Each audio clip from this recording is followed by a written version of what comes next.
వైఎస్ఆర్సీపీకి కార్యకర్తే నెంబర్ 1గా ఉంటాడని మాత్రం ఖచ్చితంగా చెప్తాను. ప్రతి కార్యకర్తకు నేను ఒకటే చెప్తా ఉన్నా, ఎవడెవడైతే మీకు అన్యాయం చేశాడో పర్వాలా, అన్యాయం చేయండి, చేయించుకుంటాం, టైం మీది, కానియండి, కొట్టండి అని చెప్పండి. ఆడు ఎవడు ఏం చేస్తా ఉన్నాడో పేరు రాసుకోండి. రెడ్ బుక్ అని నేను చెప్పను, కానీ పేరైతే రాసుకోండి. మీరు ఏ బుక్లో రాసుకున్నా పర్వాలా, పేరైతే మీరు రాసుకోండి. దాని తర్వాత మాత్రం అన్యాయం చేసినోనికి సినిమా మాత్రం మనం చూపిస్తామని చెప్తాను.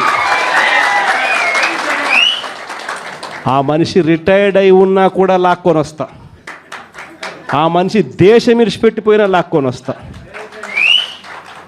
ఎవరిని వదిలిపెట్టేది ఉండదు. ఒక్కొక్కడికి మాత్రం సినిమా మాత్రం ఎలా చూపించానో అలా చూపిస్తామని మాత్రం చెప్తాను.